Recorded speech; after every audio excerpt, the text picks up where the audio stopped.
This week in news surrounding Israel, it's time for France to wake up and stand with Israel. Stay tuned, friends, for all the details.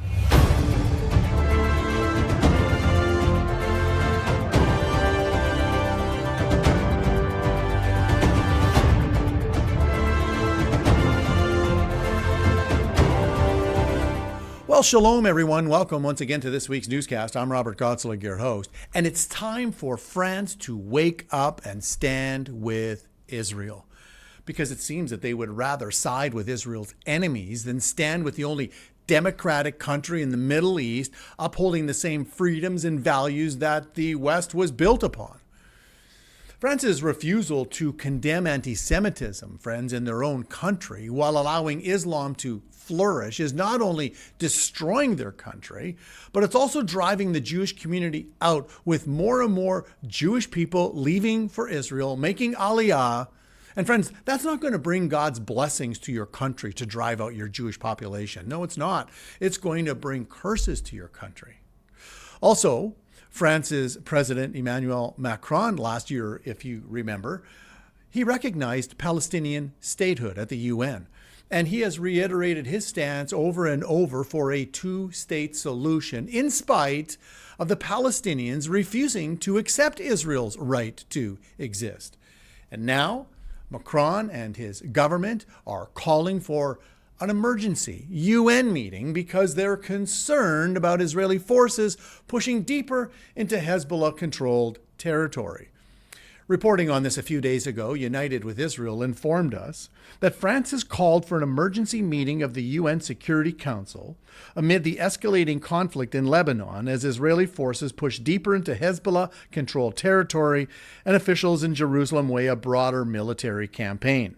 French officials requested the emergency sessions to discuss the latest developments in Lebanon. A date for the meeting has not yet been announced. United with Israel further went on to report that the diplomatic push comes as fighting along Israel's northern border continues to intensify.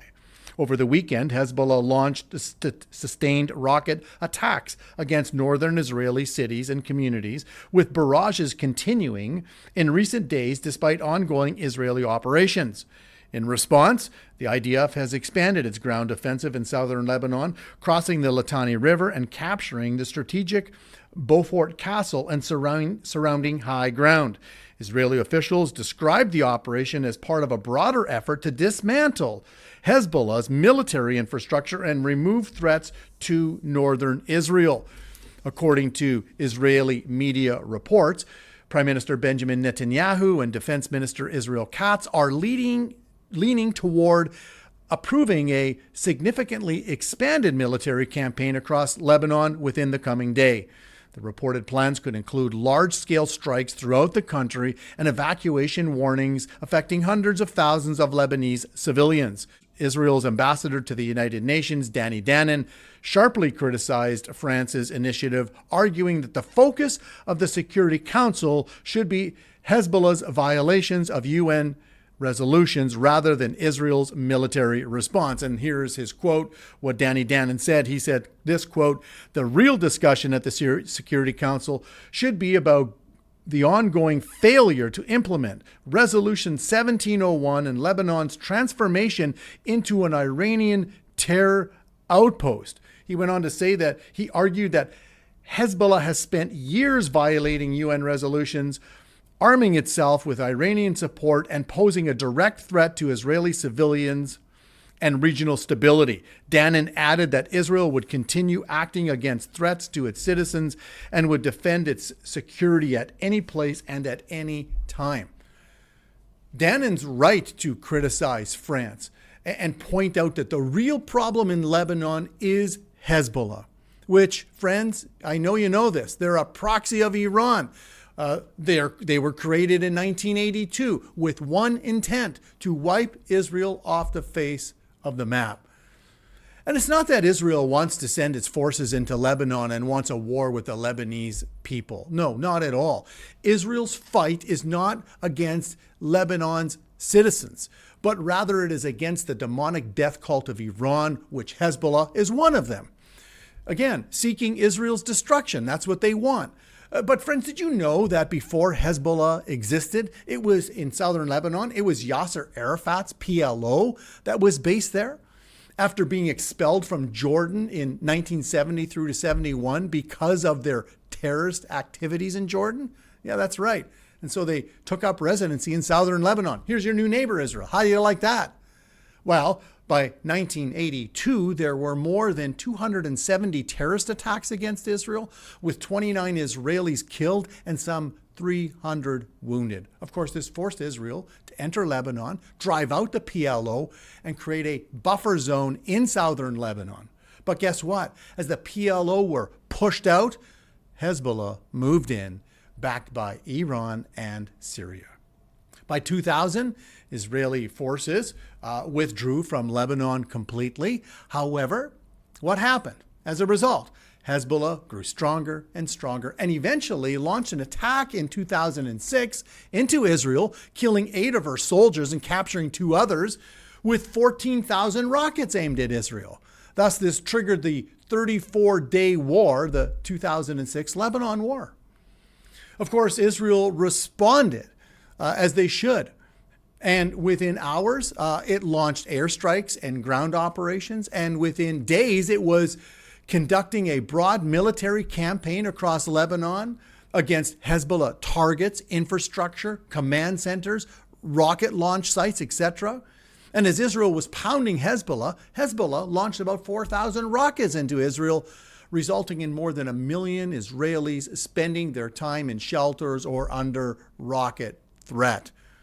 Then about a month into the war, the United Nations Security Council adopted UN Resolution 1701 to end the war, which it did end the war, friends.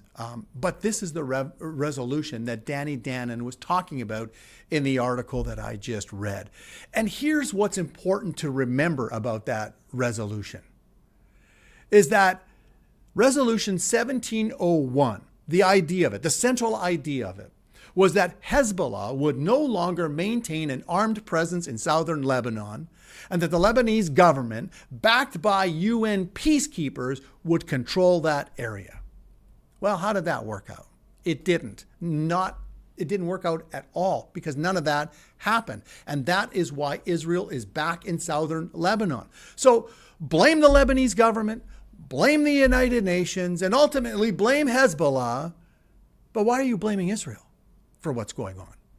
Blame the others. But why, France, are you pressuring Israel to cease from their defensive operations against this death cult Hezbollah? Look, those 14,000 rockets that Hezbollah had aimed at Israel back in 2006, they grew to 150,000 rockets just a year or so ago.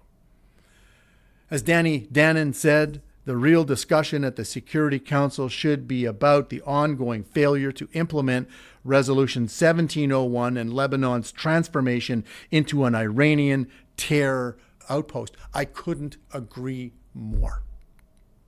Now, what's the most important thing here is, what does God have to say about all of this? Well, in preparing for this week's newscast, 2 thoughts came to my mind.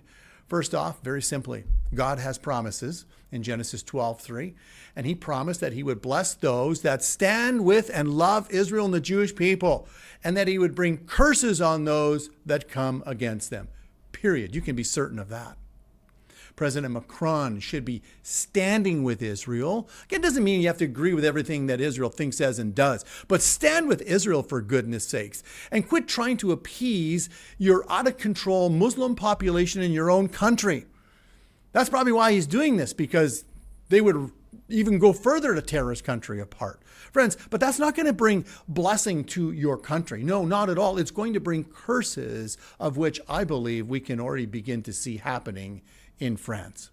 Secondly, of all that Israel has faced over the years, of all the endurance that they've had against their enemies that have vowed and sworn to their destruction, all of the wars that Israel's faced, yet they still remain. Friends, that clarifies one thing for certain, that it is ultimately God who watches over his chosen people.